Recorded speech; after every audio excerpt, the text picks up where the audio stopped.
Beaucoup en spiritualité cherchent à ouvrir le troisième œil, la glande pinéale, et avoir les dons et les capacités. C'est extrêmement dangereux parce que ça vient de spiritualité plutôt asiatique. Et en Asie, ils ont ce besoin d'aller chercher un éveil spirituel et d'aller activer les chakras qui sont du haut parce qu'ils ont de très très bons chakras du bas, c'est-à-dire chakras racines. Ils sont très connectés à la terre, Thaïlande, Bali, etc., dans la nature.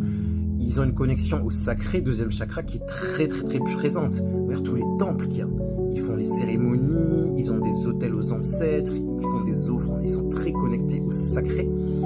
Et donc, tous ces premiers chakras, pour eux, c'est facile. Donc, ils peuvent aller ouvrir facilement le troisième œil, la glande pinéale, alors que nous, qui sommes déracinés, qui avons parfois même vécu par nos ancêtres l'esclavage, la torture, on est déracinés de nos terres, ça sert à rien d'aller chercher les dons, les capacités, l'éveil.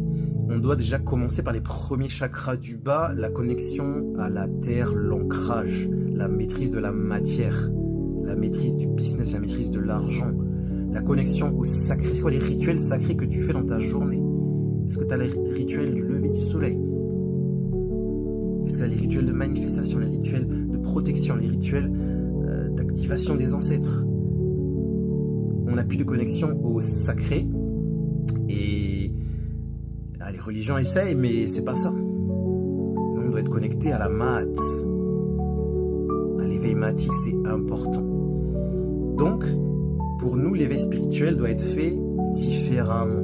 On a énormément de traumas, de blessures de l'enfance qu'on hérite de nos parents, qui ont hérité de nos grands-parents, et ainsi de suite, jusqu'à nos ancêtres qui ont été torturés. On doit travailler à libérer ces traumatismes transgénérationnels, karmiques et aussi de notre vie, parce que notre enfant intérieur est souvent blessé. Et après, on devient un adulte déséquilibré émotionnellement. On ne peut pas s'éveiller spirituellement en étant un adulte déséquilibré psychologiquement et émotionnellement. Ça va faire des dégâts. Tu vas ouvrir des portails, des portes, et émotionnellement, tu vas péter un plomb. Et tu vas juste manifester, matérialiser le chaos émotionnel à l'intérieur. Donc on a un travail à faire, mais déjà un travail d'ancrage, de maîtrise de soi, et c'est ce qu'on fait chez Éveil Matique. J'ai créé un petit guide PDF avec 22 techniques pour t'aider à mieux gérer ton humain.